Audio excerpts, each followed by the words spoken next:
ఒకవైపు బీసీ రిజర్వేషన్ల బిల్లు ఆమోదం కోసం 3 రోజుల పాటు సీఎంతో పాటు ప్రజా ప్రతినిధులంతా ఢిల్లీలో మకాం వేయనుండగా మరోవైపు నేటి నుంచి రాష్ట్ర కాంగ్రెస్ జనహిత పాదయాత్రను నిర్వహించనుంది. 5 రోజుల పాటు జరగనున్న ఈ పాదయాత్రలో పీసీసీ అధ్యక్షుడు మహేష్ కుమార్, ఏఐసీసీ రాష్ట్ర ఇన్ఛార్జ్ మీనాక్షి నటరాజన్ పాల్గొంటారు. పరిగిలో ఇది ప్రారంభం కానుంది. మొదటి విడతలో శ్రమదానాలు నిర్వహిస్తారు. 4న ఆదిలాబాద్ జిల్లా ఖానాపూర్లో సమావేశం ఉంటుంది. 5 నుంచి బీసీ రిజర్వేషన్ బిల్లు ఆమోదం కోసం సీఎం రేవంత్ రెడ్డి ఆధ్వర్యంలో మంత్రులు, ఎమ్మెల్యేలు, ఎమ్మెల్సీలందరూ ఢిల్లీలోనే ఉండనున్నారు. అక్కడి జంతర్ మంతర్ వద్ద 6న ధర్నాలో సీఎం పాల్గొంటారు.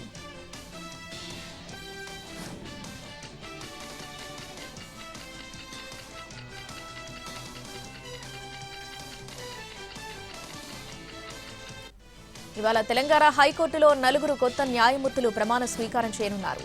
ఉదయం 10 గంటలకు చీఫ్ జస్టిస్ అపరేష్ కుమార్ సింగ్ వారితో ప్రమాణం చేయించనున్నారు. హైకోర్టు జడ్జిలుగా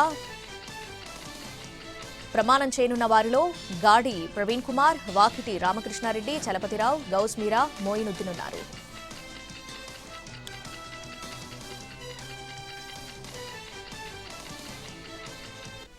నేడు బీజేపీ గ్రేటర్ హైదరాబాద్ పరిధిలో ఉన్న ముఖ్య నేతలు, జిల్లా అధ్యక్షుల సమావేశం జరగనుంది. ఈ మీటింగ్కు రాష్ట్ర బీజేపీ ఇన్ఛార్జ్ అభయ్ పాటిల్, అధ్యక్షుడు రామచంద్రరావు హాజరు కానున్నారు. ఎల్లుండి బీసీ రిజర్వేషన్స్ ఇష్యూపై ఇందిరా పార్క్ ధర్నాపై సమీక్ష జరపనున్నారు. జిల్లా కమిటీల నియామకంపై కూడా రివ్యూ చేయనున్నారు అభయ్ పాటిల్. అధ్యక్షులతో భేటీ అయిన తర్వాత ఇచ్చిన పేర్లపై చర్చించి కమిటీని ఫైనల్ చేసే అవకాశం ఉంది.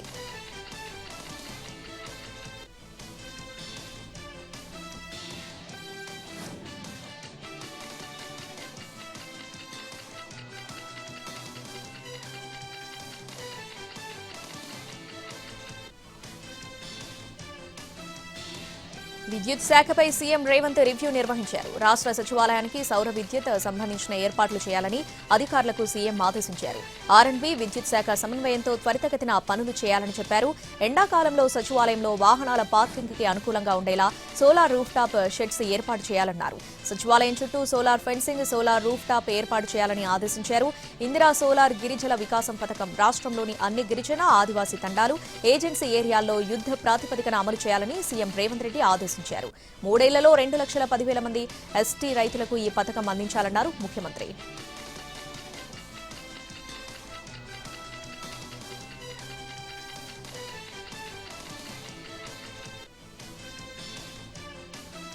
ఆంధ్రప్రదేశ్ ముఖ్యమంత్రి చంద్రబాబు అమరావతికి చేరుకున్నారు. 4 రోజుల పాటు సింగపూర్లో ఆయన బృందం పర్యటించింది. ఈ 4 రోజుల్లో 26 సమావేశాల్లో పాల్గొన్నారు చంద్రబాబు. ఇక సింగపూర్ అధ్యక్షుడు, మాజీ ప్రధానమంత్రి పారిశ్రామికవేత్తలతో సమావేశాలు నిర్వహించారు. ఆంధ్రప్రదేశ్ అభివృద్ధి, అమరావతి నిర్మాణం లాంటి అంశాలపై చర్చించారు. ఆంధ్రప్రదేశ్లో పెట్టుబడులు పెట్టాలని సింగపూర్ పారిశ్రామికవేత్తలను ఆహ్వానించారు.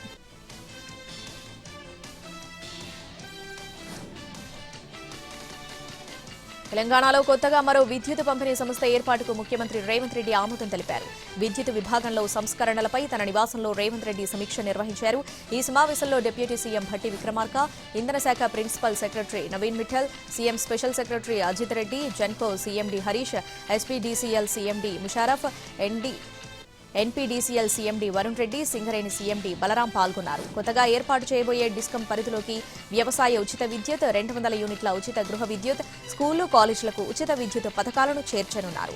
రాష్ట్రమంతా ఒకే యూనిట్గా కొత్త డిస్కం పరిధి ఉండనుంది.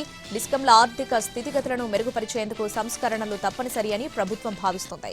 విద్యుత్ సంస్థలపై ఇప్పుడున్న రుణభారం తగ్గించాలని అధికారులకు సూచించారు సీఎం.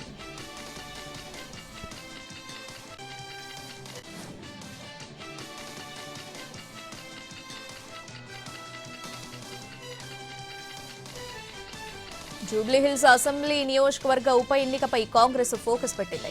తెలంగాణలో కాంగ్రెస్ అధికారంలోకి వచ్చిన తర్వాత ఇది 2వ ఉప ఎన్నిక. కంటోన్మెంట్ ఉప ఎన్నికలు ఈజీగా విజయం సాధించింది కాంగ్రెస్. ఇప్పుడు జూబ్లీహిల్స్లోనూ గెలిచి తీరాలని పట్టుదలగా ఉంది. అందుకోసం మంత్రి పొన్నం ప్రభాకర్ నివాసంలో మంత్రులు తుమ్మల నాగేశ్వరరావు, వివేక్ సమావేశమయ్యారు. జూబ్లీహిల్స్లోని ఒక్కో డివిజన్కి 2 కార్పొరేషన్ చైర్మన్ల చొప్పున ఇన్ఛార్జిగా నియమించాలని నిర్ణయించారు.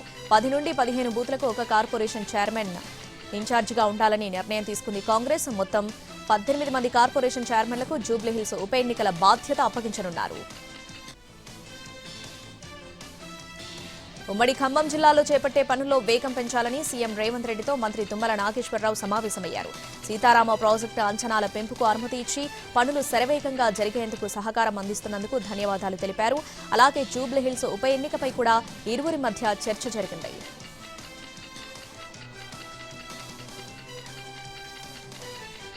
కూటమి ప్రభుత్వం మరో కీలక హామీ అమలుకు సిద్ధమైంది. అన్నదాత సుఖీభవ హామీని ఆగస్టు 2న దర్శిలో ప్రారంభించనున్నారు సీఎం చంద్రబాబు. ఈ పథకం ద్వారా 46,50,000 మంది లబ్ధి పొందనున్నారు. ఏటా 3 విడతల్లో అన్నదాత సుఖీభవ డబ్బులు రైతుల ఖాతాల్లో జమ చేయనుంది. పీఎం కిసాన్ కింద ఇచ్చే 831 కోట్లతో కలిపి మొదటి విడతలో 7,000 రైతుల ఖాతాల్లో జమ చేయనున్నారు ప్రభుత్వం. ఇక రాష్ట్ర ప్రభుత్వం ఈ పథకం కోసం 2,325 కోట్ల నిధులు విడుదల చేస్తుంది.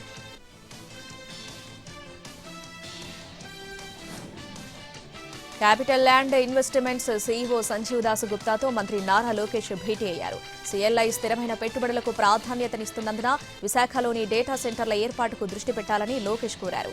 శ్రీ సిటీ సమీపంలో 400 కోట్ల రూపాయల పెట్టుబడితో ఇండస్ట్రియల్ అండ్ లాజిస్టిక్ పార్కును స్థాపించాలని భావిస్తున్నట్లు క్యాపిటల్ ల్యాండ్ ఇన్వెస్ట్మెంట్స్ సీఈఓ తెలిపారు. 5,000 మందికి ప్రత్యక్ష పరోక్షంగా ఉపాధి లభిస్తుందని ఆయన చెప్పారు. ఏపీఐఐసీ అధికారులతో మాట్లాడి క్యాపిటల్ ల్యాండ్ సమస్యను పరిష్కరిస్తామని లోకేష్ హామీ ఇచ్చారు. గొర్రెల స్కామ్ కేసులో మాజీ మంత్రి తలసాని శ్రీనివాస్ యాదవ్ దగ్గర ఓఎస్డీగా పనిచేసిన కళ్యాణ్ను ఈడీ కార్యాలయానికి తీసుకెళ్లారు అధికారులు. కళ్యాణ్ ఇంట్లో సోదాలు ముగియడంతో అతన్ని ఆఫీస్కు తరలించాలని నిర్ణయించారు.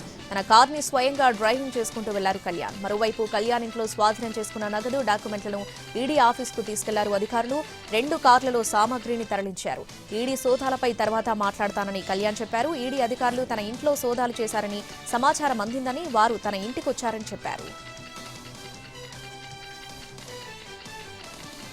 రైతులకి గతంలో మద్దతు ధర కింద ధాన్యానికి 500 రూపాయల బోనస్ ఇచ్చామని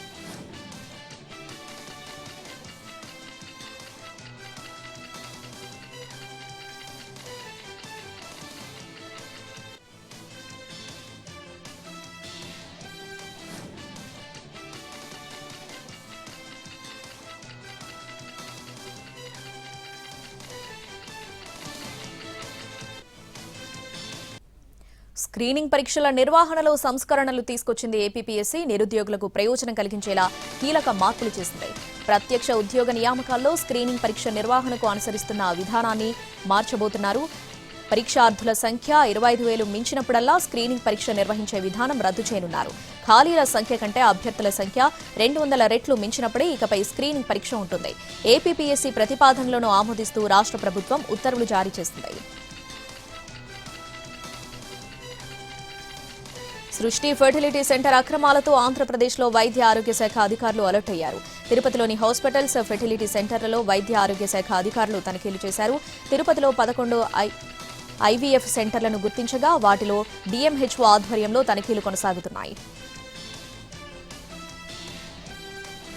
శ్రీవాణి దర్శన సమయాల్లో మార్పులు చేయాలని భావిస్తున్న టీటీడీ రేపటి నుంచి ప్రయోగాత్మకంగా అమలు చేయనుంది. శ్రీవాణి టికెట్లు కొనుగోలు చేసిన భక్తులను సాయంత్రం 4:30 గంటలకు దర్శనానికి అనుమతించనుంది. ఆన్లైన్లో అక్టోబర్ నెల వరకు టికెట్లు పొందిన భక్తులను యథావిధిగా ఉదయం 10 గంటలకే దర్శనానికి అనుమతించనున్నారు. ఆన్లైన్, ఆఫ్లైన్లో టికెట్లు పొందిన భక్తులను నవంబర్ నుంచి సాయంత్రం 4:30 గంటలకు దర్శనానికి అనుమతించనున్నారు. AP deputy CM Pawan Kalyan మరోసారి మానవత్వం చాటుకున్నారు. పార్వతీపురం, మన్యం జిల్లా సాలూరు నియోజకవర్గ పరిధిలోని ఏజెన్సీ గ్రామాలైన చిలక మెండంగి, తాడిప్యూటి, బెండ మెండంగి, అలాగే డోయువర, బాగుజోల, సిరివర గ్రామాల్లో 222 కుటుంబాలకు రగ్గులు పంపించారు. దాంతో పవన్కు గిరిజనులు ధన్యవాదాలు తెలిపారు. నెల్లూరు జిల్లా ఉదయగిరి వైసీపీలో వర్గ విభేదాలు భగ్గుమన్నాయి. వైసీపీ ఇన్ఛార్జ్ మేకపాటి రాజగోపాల్ రెడ్డికి వ్యతిరేకంగా ఉదయగిరి ఎంపీపీ మూలె పద్మజ, ఆమె భర్త వినయ్ రెడ్డి తమ కార్యకర్తలతో ఆత్మీయ సమావేశం నిర్వహించారు. కొంతకాలంగా ఉదయగిరిలో వైసీపీ ఇన్ఛార్జ్ తమ వర్గీయులకు తగినంత ప్రాధాన్యత ఇవ్వడం లేదంటూ ఆవేదన వ్యక్తం చేశారు. మండల కన్వీనర్ నియామకంలో తమకు కనీసం సమాచారం లేకుండా నిర్ణయించడం ఎంతవరకు కరెక్ట్ అంటూ నిలదీశారు. పార్టీలో అంతర్గత సమస్యలను రాజగోపాల్ రెడ్డి పట్టించుకోవడం లేదంటూ ఆగ్రహం వ్యక్తం చేశారు.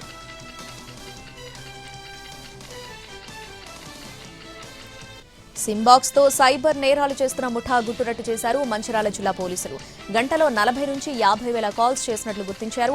4 నిందితుల్ని అరెస్ట్ చేశారు. 260కి పైగా సిమ్ కార్డులు స్వాధీనం చేసుకున్నారు పోలీసులు. సిమ్బాక్స్ పరికరాలు ఏర్పాటు చేసి IMEI నంబర్లు తయారు చేస్తూ లింకులతో చట్ట వ్యతిరేకమైన పనులకు పాల్పడుతుంది ముఠా. విజయనగరం నుంచి భారీగా సిమ్ కార్డుల కొనుగోలు చేసి ఈ దందా నడుపుతుంది. జన్నారంలో సైబర్ నేరగాల డెన్ని గుర్తించామని మంచిర్యాల డీసీపీ తెలిపారు. సిమ్బాక్స్ లో సిమ్ కార్డులు, ఇతర సామాగ్రిని స్వాధీనం చేసుకున్నామని చెప్పారు. జగిత్యాల జిల్లాలో మరో అవినీతి అధికారి ఏసీబీ ట్రాక్ చిక్కారు. పంచాయతీరాజ్ శాఖలోని vigilance quality control wing assistant executive engineer Anil Kumar ను లంచం తీసుకుంటూ ఉండగా ఏసీబీ అధికారులు పట్టుకున్నారు. కోరుట్లకు చెందిన వెంకటేశం అనే కాంట్రాక్టర్ గతంలో చేసిన పనులకు సంబంధించి క్వాలిటీ కంట్రోల్ క్లియరెన్స్ ఇచ్చేందుకు అనిల్ కుమార్ లంచం డిమాండ్ చేశారు. 23 లక్షల బిల్లుకు 18,000 డిమాండ్ చేయడంతో 10,000కు బేరం కుదుర్చుకున్నాడు. దాంతో బాధితుడు ఏసీబీని ఆశ్రయించాడు.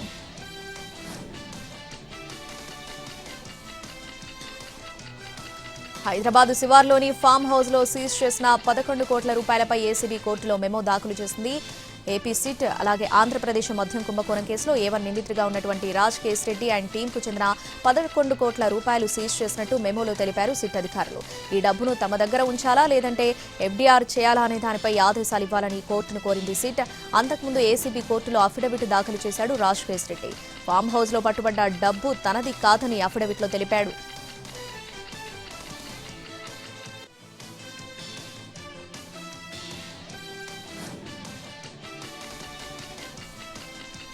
నాగార్జున సాగర్ క్రస్ట్ గేట్లు ఓపెన్ చేయడంతో సందర్శకుల తాకిడి పెరిగాయి. క్రస్ట్ గేట్ల నుంచి పాలనురగల కిందకి దూకుతున్న సుందర దృశ్యాలను చూసి సంబరపడిపోతున్నారు పర్యాటకులు. తాము ఇంతవరకు సాగర్ 26 గేట్లు ఓపెన్ చేయడం చూడలేదని, ప్రస్తుతం చూస్తున్న దృశ్యాలు తమ జీవితంలో మధురానుభూతిగా మిగిలిపోతాయంటున్నారు సందర్శకులు. స్థానికంగా చుట్టుపక్కల ఉన్న స్కూల్స్, కాలేజీల నుంచి విద్యార్థులు భారీ సంఖ్యలో తరలివచ్చారు.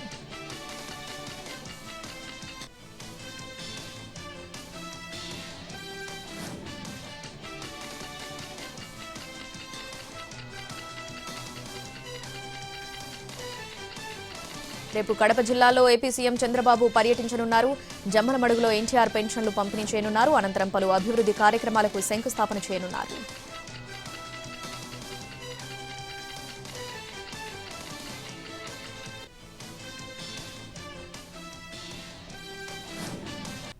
పహల్గాం దాడిలో లష్కరే తోయిబా హస్తముందని, ఆపరేషన్ మహాదేవ్లో మరణించిన 3 ఉగ్రవాదులతో ఈ విషయం స్పష్టంగా తెలిసిందని కేంద్ర హోంమంత్రి అమిత్ షా పేర్కొన్నారు.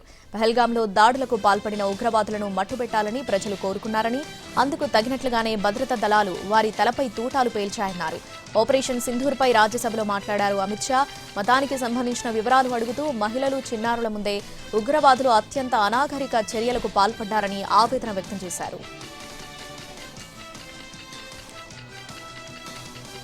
కాంగ్రెస్ నేతృత్వంలోని యూపీఏ పాలనలో ఢిల్లీ, వారణాసి, ముంబై వంటి నగరాలలో బాంబు పేలుళ్లు సంభవించాయని కేంద్ర మంత్రి జేపీ నడ్డా అన్నారు. రాజ్యసభలో జరుగుతున్న ఆపరేషన్ సింధూర్పై చర్చ సందర్భంగా ఆయన మాట్లాడుతూ యూపీఏ హయాంలో బాంబు పేలుళ్లు జరగని నగరమే లేదని పేర్కొన్నారు.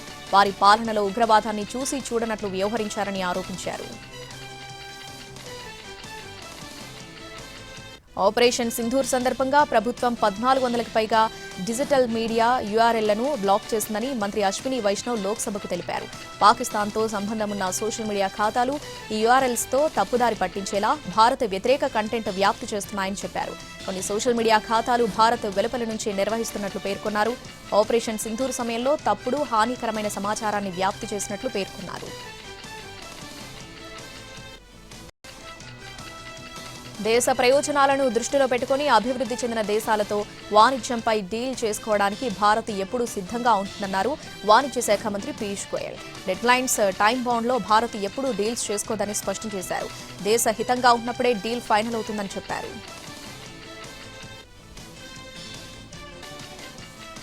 ప్రముఖ సినీ నటి ఖుష్బూ సుందర్కు బీజేపీలో ముఖ్యమైన పదవి దక్కింది. తమిళనాడు బీజేపీ రాష్ట్ర ఉపాధ్యక్షురాలిగా ఆమె నియమితులయ్యారు. జాతీయ అధ్యక్షుడు జేపీ నడ్డా ఆమోదంతో కొత్త రాష్ట్ర వర్గాన్ని నియమించినట్లు ఆ పార్టీ రాష్ట్ర అధ్యక్షుడు నయనార్ నాగేంద్రన్ ఓ ప్రకటన విడుదల చేశారు. రాష్ట్ర ఉపాధ్యక్షులుగా 14 మంది నియమితులు కాగా ఈ జాబితాలో ఖుష్బూ సుందర్కు చోటు దక్కింది. అలాగే బీజేపీ రాష్ట్ర ప్రధాన కార్యదర్శులుగా 5, రాష్ట్ర కార్యదర్శులుగా 14 మందితో కూడిన జాబితాను నయనార్ నాగేంద్రన్ తన ఎక్స్ ఖాతాలో షేర్ చేసుకున్నారు.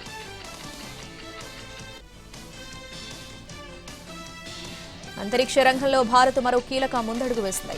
నాసా ఇస్రో సింథటిక్ ఎపార్చర్ రాడార్ భూ పరిశీలన ఉపగ్రహం ప్రయోగాన్ని విజయవంతంగా నిర్వహించింది. తిరుపతి జిల్లాలోని Satish Dhawan space centre shot నుంచి నింగిలోకి దూసుకెళ్లిన జిఎస్ఎల్వి F-16 వాహక నౌక 2393 కిలోల బరువున్న నైజార్ ఉపగ్రహాన్ని నిర్దేశిత కక్షలోకి ప్రవేశపెట్టింది.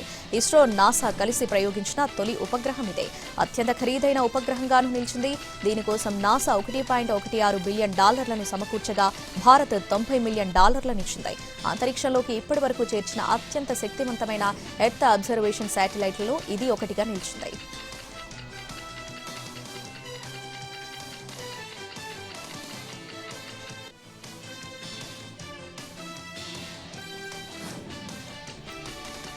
జస్టిస్ యశ్వంత్ వర్మపై సుప్రీంకోర్టు సీరియస్ అయింది. ప్రవర్తన నమ్మశక్యంగా లేదని అసహనం వ్యక్తం చేసింది. ఇంట్లో నోట్ల కట్టలు దొరికిన ఘటనలో యశ్వంత్ వర్మ ఆరోపణలు ఎదుర్కొంటున్నారు. త్రిసభ్య కమిటీ ఇచ్చిన నివేదికను సవాల్ చేస్తూ సుప్రీంకోర్టులో ఆయన పిటిషన్ దాఖలు చేశారు. దీనిపై విచారణ జరిపిన అత్యున్నత ధర్మాసనం రాజ్యాంగ విరుద్ధమని భావిస్తే విచారణకు ఎందుకు హాజరయ్యారని యశ్వంత్ వర్మను ప్రశ్నించింది. దీనిపై ముందే సవాల్ చేయాల్సింది కదా అని అసహనం వ్యక్తం చేసింది. విధుల్లో చేరిన తొలి రోజే ఓ ఐఏఎస్ అధికారి గుంజీలు తీసిన ఘటన యూపీలోని షాజహాన్పూర్ జిల్లాలో చోటు చేసుకుంది. తొలి రోజే పరిశుభ్రతపై దృష్టి సారించిన ఆ ఐఏఎస్ అధికారి బహిరంగంగా మూత్ర విసర్జన చేసిన వారితో గుంజీలు తీయించారు. అయితే ప్రభుత్వ కార్యాలయం అపరిశుభ్రంగా ఉండటాన్ని న్యాయవాదులు నిలదీశారు. దీంతో ఆ ట్రైనీ ఐఏఎస్ అధికారి అందరి ముందు గుంజీలు తీశారు. శంషాబాద్ ఎయిర్పోర్టులో 40 కోట్ల విలువైన హైడ్రోఫోనిక్ గంజాయిని నార్కోటిక్ కంట్రోల్ బ్యూరో అధికారులు పట్టుకున్నారు. బ్యాంకాక్ నుంచి వచ్చిన మహిళా ప్రయాణికురాలి వద్ద 40 కిలోల గంజాయి ఉన్నట్లు అధికారులు గుర్తించారు. దీంతో ఆమెను అదుపులోకి తీసుకుని గంజాయిని స్వాధీనం చేసుకున్నారు. కేంద్రం ప్రవేశపెట్టిన పీఎం వికసిత భారత్ రోజ్గార్ యోజన పథకాన్ని కార్మికులు వినియోగించుకోవాలని కోరారు provident fund regional commissioner Vishal Agarwal. రేపటి నుంచి ఈ పథకం అమలు కానుందని 3.5 కోట్ల మందికి ఉద్యోగ కల్పన లక్ష్యంగా 99,000 కోట్లతో కేంద్ర కేబినెట్ ఈ పథకానికి ఆమోదం తెలిపిందన్నారు. హైదరాబాద్లో బుధవారం సాయంత్రం భారీ వర్షం కురిసింది. జూబ్లీహిల్స్, బంజారాహిల్స్, ఫిలింనగర్, మాథాపూర్, హైటెక్ సిటీ, దిల్సుఖ్ నగర్, ఎల్బీ నగర్, హయత్ నగర్ ఏరియాల్లో దాంతో పాటు పలు చోట్ల ట్రాఫిక్ జామ్ అయింది. ఉద్యోగులు ఒకేసారి కార్యాలయాల నుంచి బయటకు రావడంతో మాధాపూర్, గచ్చిబౌలి, రాయదుర్గం ప్రాంతాల్లో వాహన రాకపోకలు స్తంభించాయి. IKEA, Mindspace, Hitech City, KPHB మార్గాల్లో వాహనాలు నిలిచిపోయాయి.